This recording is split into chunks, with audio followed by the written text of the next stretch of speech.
Welcome. Welcome to the final workshop, Journaling on ME and Fibromyalgia. I'm Sue Gaskell-Barlow, and I am someone who has had the invisible condition of fibromyalgia and ME diagnosed over 20 years ago, and I have had the privilege, and I mean privilege, of attending a workshop here in New Zealand. And it was for people like myself who could learn new life skills on how to manage this now recognized debilitating condition.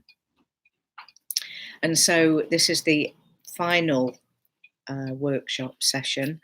And anyone who has only just caught this live, if you're interested or know someone who may have a similar condition, fatigue, always being tired, not feeling up to scratch, pressure points in the body that hurt to the touch, those sort of symptoms, then, it's well worth having a look at the 8 sessions I've done. Leave a comment, that's always helpful. And if you have any concerns, go and see a GP, go and speak to somebody. If you're feeling like it's flu-like symptoms, not quite okay, always struggling to do the most ordinary things. And it's now recognised, like I say, here in New Zealand. There's a great website to follow, and there's so much help out there. So this is my journal, my last part of the journal of the 8-week course. Hope you've enjoyed and picked up a few tips, and at least that you know that you have to listen to your body and you have to look at different aspects of what makes you tick. You have to have the courage to look inside and know that this will pass if you put the effort in. It's not anything you've done wrong. It's not anything like that. It's just something for you to understand. So I actually went along to the last workshop feeling incredibly low. I'd had a broken night's sleep, which was a lot to do with the fact that I felt quite headachy and I had earache.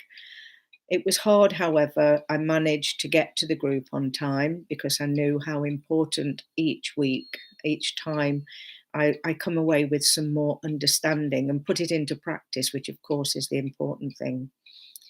I decided to wear a mask over my face, and that was just in case I was getting anything contagious and I didn't want to pass it on to anyone else. And I have the utmost respect for myself and other people. And so on this occasion, I decided to do that. I sank into the beanbag at the course with a huge sigh of relief.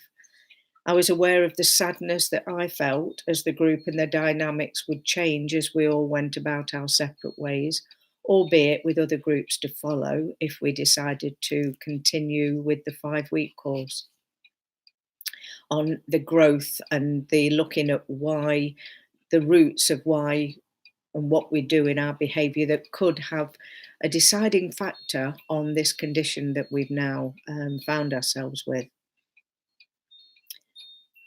We were going to continue with a mix and match group once a month where we came along, we brought a bit of something to eat, and we just sat together and talked and shared, which seemed like a great idea at the time. So that was going to be one thing. And I'd be able to make that sometimes, not always, because I was going to be away for a while. I'd be missing a vital piece of my jigsaw to life, as the next workshop was going to be the one about the root causes of why this condition may have arisen. And so I felt particularly sad about that as well, and quite tearful. And as I listened and we went through the summary of the last 8 sessions leading to today and completed the valuation forms required, I wanted to be able to give something back for the huge amount of information I'd received and support. We then had a how are you and what have you learned sharing, which was incredibly helpful. I was in a heap and pained in every way possible, and sharing this from the safety of the group was a huge relief. It was equally apparent I wasn't on my own in my despair. and the genuine understanding and care in the room could be actually felt. It was tangible that we were going to be losing contact with people who understood without us having to explain everything. Sometimes I wonder why, what life really is all about.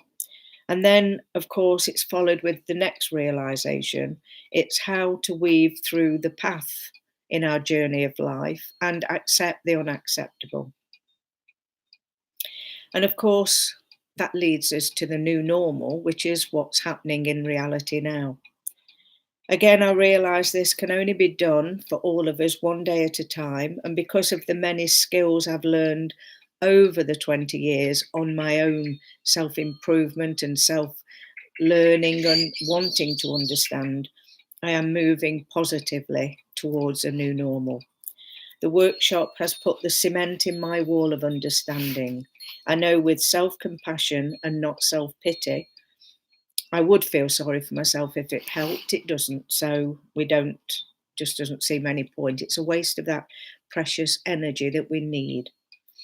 I know self-pity feeds fears, and I've found that those fears again and again are coming from a worry blanket, which is a childlike response to feelings. And it's one that I personally choose to let go of. And of course, we need to use the energy that we used to worry with and just be aware and be concerned. And that keeps us in this place of being able to make a difference and to make a decision without doing it from a place of needing to please other people, needing to put the energy into people liking us, that we can actually begin to make choices that are looking after us. And then ultimately, if we're looking after us, we can be of more benefit to other people if we do like to support and help people. In conclusion, I will be putting into practice all that I've learned, and I'll be forever grateful of the knowledge and focus on the light of what that awareness then brings. I'll be focused in the moment and self-soothe with love and kindness. I'm sending loving energy to each and every one in the group and thank each and every person who's contributed towards this part of my journey and for the jigsaw pieces to be put into the puzzle of my life. So I then went on to make a video on the website that they were creating to talk of my experiences, and I've been incredibly pleased to hear that certainly has made a difference, and encouraging people to go and seek help. You're not on your own. There are lots of things you can do, and remember, you matter. So I've, in my small way, tried to give you some sort of feedback. That's one invisible condition, and there are so many. Pain is tiring, it takes your energy. That's why you have to lower your expectations.